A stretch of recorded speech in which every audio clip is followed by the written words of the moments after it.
Hey guys what's up, क्या हालचाल आप सबके। मेरा नाम है संचित और आप देख रहे हैं सीए नॉलेज पोर्टल। इस वीडियो में मैं डिस्कस करने वाला हूं एक बहुत ही frequently asked query of the students, और वो ये है कि बहुत बच्चे मुझे मैसेज करके पूछते हैं, सर मैंने उस साल में रजिस्टर किया था फाउंडेशन के लिए, इंटर के लिए या फाइनल, ओल्ड या न्यू।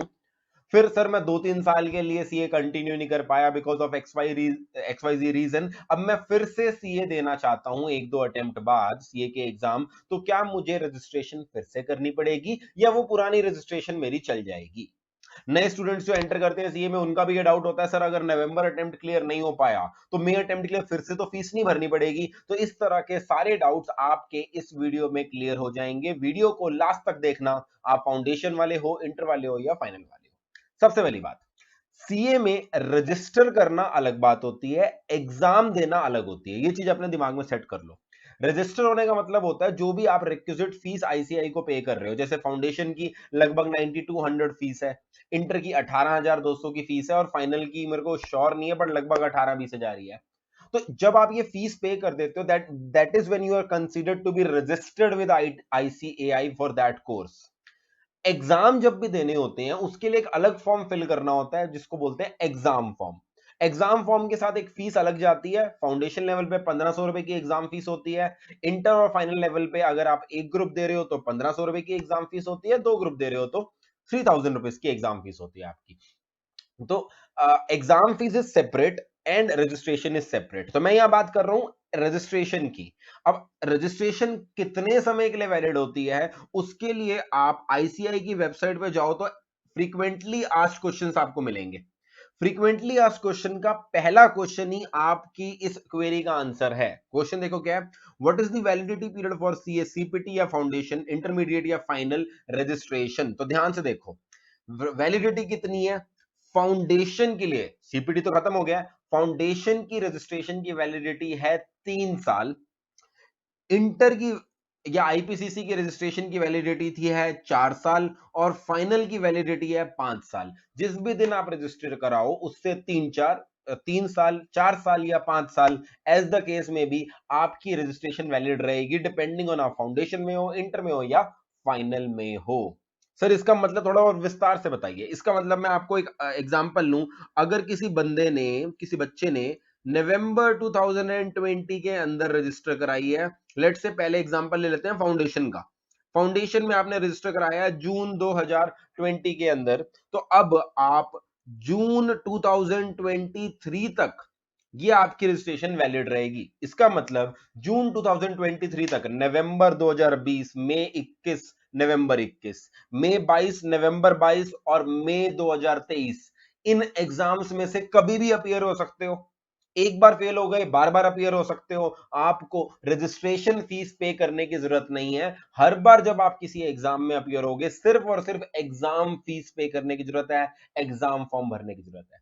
अगर यही एग्जांपल मैं फाउंडेशन की जगह इंटर का ले लूं तो यहां पर 2024 कर लेना, फाइनल का ले लूं तो 2025 कर लेना। तो यानी हर बार अटेम्प्ट देने की वजह से आपको फीस नहीं पे करनी होती। बट ये भी कहना गलत होगा कि अनलिमिटेड है, करते जाओ करते जाओ करते जाओ। अब सर 3 साल बाद, 4 साल बाद या 5 साल बाद क्या हमें फिर से फीस पे करनी है? नहीं। इसके बाद भी आपको अपनी रजिस्ट्रेशन को रीवैलिडेट कराना है। नई रजिस्ट्रेशन नहीं करानी, उसको रीवैलिडेट कराना है।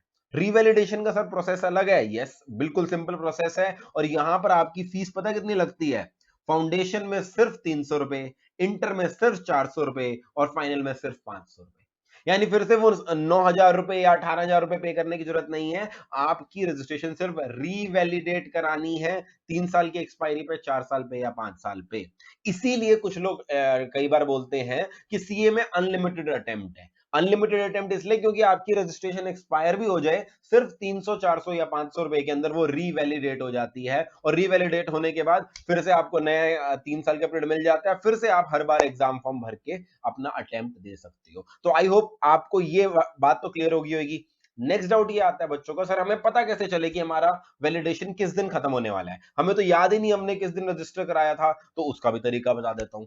आपकी रजिस्ट्रेशन कब तक वैलिड है उसके लिए आप जाओ आईसीआई की वेबसाइट पे, और वहां से आपको पता ही होगा अभी तक कहां जाना होता है, एसएसपी पोर्टल पे। जैसे ही आप एसएसपी पोर्टल पे क्लिक करोगे तो आपके सामने लॉगिन आईडी पासवर्ड होगा।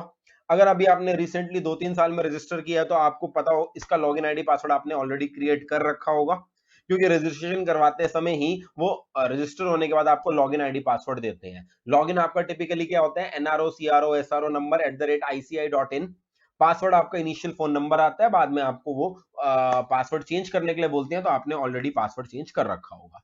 ऐसा स्टूडेंट जिसने बहुत समय पहले आईसीआई में रजिस्टर किया था और जो एसएसपी पोर्टल पर रजिस्टर नहीं है, उसको भी डरने वाली जरूरत नहीं है। नीचे आप ऑप्शन देखोगे existing student and members who haven't signed, यानी कि अगर आपके पास ऑलरेडी एनआरओ सीआरओ एसआरओ है, बहुत पुराना है, तो आपको इस पोर्टल पर रजिस्टर करने के लिए यहां पर जाना है, क्लिक हियर, इस पोर्टल पे लॉगिन आईडी पासवर्ड बनाने के लिए स्टूडेंट पे सेलेक्ट करना है, आपको अपना रजिस्ट्रेशन नंबर और डेट ऑफ बर्थ डालनी है। इसके बाद आप इस पोर्टल पे लॉगिन आईडी पासवर्ड बना लोगे, राइट। एक बार आपका लॉगिन आईडी पासवर्ड आ जाए, उसके बाद आपको वो लॉगिन आईडी पासवर्ड यहाँ पर डालना है। एक बार मैं यहाँ पर लॉगिन आईडी पासवर्ड डाल देता हूँ और इसको फुल स्क्रीन कर देता हूँ।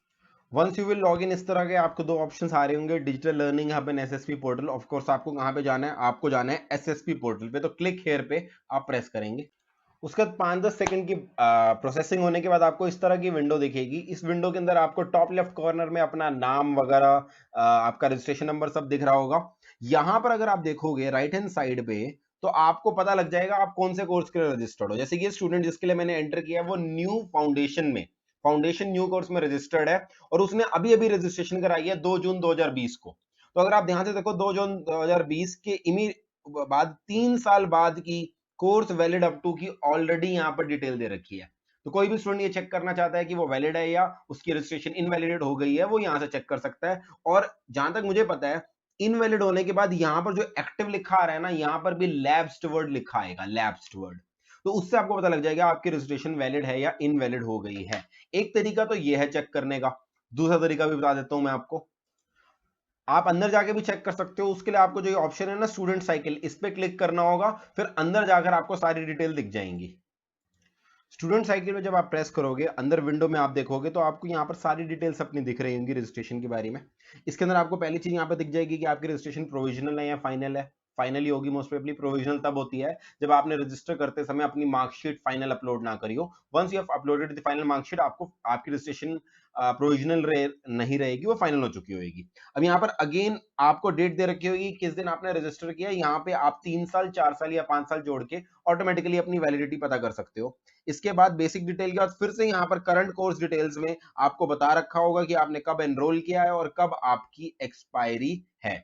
अगर आप ऑलरेडी एक्सपायर हो चुकी है आपके रजिस्ट्रेशन और आप रीवैलिडेशन कराते हो, तो रीवैलिडेशन कराने के बाद यहाँ पर फिर से डिटेल आ जाएगी कि आपने किस दिन रीवैलिडेशन कराई थी। तो ये तो हो गया तरीका चेक करने का कि आपकी रजिस्ट्रेशन वैलिड है या इनवैलिड है। अब अगला सवाल ये आता है, सर हमें पता लग गया हमारी रजिस्ट्रेशन इनवैलिड हो चुकी है, अब वैलिडेशन कैसे करनी है, कैसे ये 300 400 500 रुपए पे करने हैं, उसका प्रोसीजर बताओ। तो वो भी मुश्किल नहीं है। इसी के अंदर ही आप ऊपर देखेंगे, यहाँ पर ऑप्शन दिखेगा आपको स्टूडेंट मॉड्यूल, जहां पर एक ड्रॉप डाउन दिख रही होगी।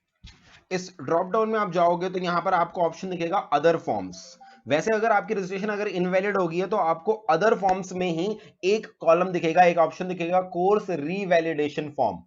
यहां पर इस समय आपको विंडो में इसलिए नहीं दिख पा रहा क्योंकि ये स्टूडेंट की रजिस्ट्रेशन वैलिड ऑलरेडी है, उसको रीवैलिडेशन की जरूरत नहीं है। अदरवाइज आपके केस में यहाँ पे कोर्स रीवैलिडेशन फॉर्म दिख रहा होगा, इस तरह से कोर्स रीवैलिडेशन फॉर्म होगा। अगर आप इसको प्रेस करोगे तो अंदर जाने के बाद आपको पूरा फॉर्म दिख रहा होगा, जहां पर आपको अपनी बेसिक डिटेल्स फिर से वैलिडेट करनी है, पेमेंट करनी है और फिर से आपकी रजिस्ट्रेशन वैलिड हो जाएगी। वो चीज मैं आपको यहां दिखा नहीं सकता क्योंकि मेरे पास आईडी जिस स्टूडेंट की है उसकी रजिस्ट्रेशन अभी वैलिड है, उसकी वैलिड इनवैलिड नहीं हुई। बाकी बहुत सिंपल प्रोसीजर है, आई डोंट थिंक उसके अंदर आपको कोई भी प्रॉब्लम आई होगी।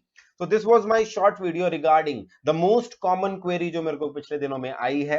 आई थिंक आपके सारे डाउट अभी क्लियर हो चुके होंगे, कोई भी प्रॉब्लम नहीं होगी। हाँ, कुछ बच्चों की ये डाउट हो सकते हैं, सर मैं पुराने कोर्स में रजिस्टर हुआ था, अब मैं नए में आना चाहता हूं, तो क्या मुझे भी रिवैलिडेशन करानी पड़ेगी? The answer is yes. आप पुराने कोर्स में हो तो भी आपको रिवैलिडेशन करानी जरूरी है, तभी आप नए कोर्स में उसको कन्वर्ट करा सकते हो। अगर आपने लेट से आईपीसीसी में रजिस्टर किया था तो पहले अपनी आईपीसीसी की रजिस्ट्रेशन को रिवैलिडेट कराओ, अगर 4 साल हो चुके हैं। रिवैलिडेशन होने के बाद फिर आप उसको कन्वर्जन करा सकते हो सीए इंटरमीडिएट में, राइट। एक चीज और आती है, सर मुझे रिवैलिडेशन कब तक करानी होती है? तो ध्यान देना, यहाँ पर एफएक्यू के अंदर ही उस चीज का आंसर दे रखा है, मैं आपको दिखा देता हूँ। कहाँ गया, ये रहा।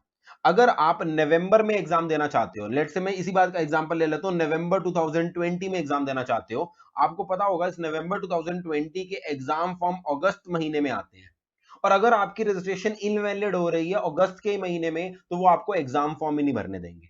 तो नवंबर के एग्जाम में अपीयर होने के लिए आपकी रजिस्ट्रेशन कब वैलिड होनी चाहिए? उसी साल के अगस्त महीने के लिए। सिमिलरली अगर आपने मई 2021 में एग्जाम देने हैं, तो इसके एग्जाम फॉर्म कब भरने होंगे? फरवरी 2021 में। तो फरवरी 2021 में आपकी रजिस्ट्रेशन वैलिड होनी चाहिए। नहीं है तो पहले आपको 300, 400 या 500 रुपए पे करके उसको रिवैलिडेट कराना है, उसके बाद ही आप एग्जाम फॉर्म भरोगे। I think now every doubt should be clear. फिर भी आपके दिमाग में कोई डाउट रह गया है तो इंस्टाग्राम पे मुझे मैसेज कर सकते हो या नीचे कमेंट सेक्शन में पूछ सकते हो। और भी कोई ऐसी स्पेसिफिक क्वेरी है जिसके ऊपर आप चाहते हो मैं स्पेसिफिक वीडियो बनाऊं, so do let me know. I will meet you in the other videos. Thank you so much for watching this video.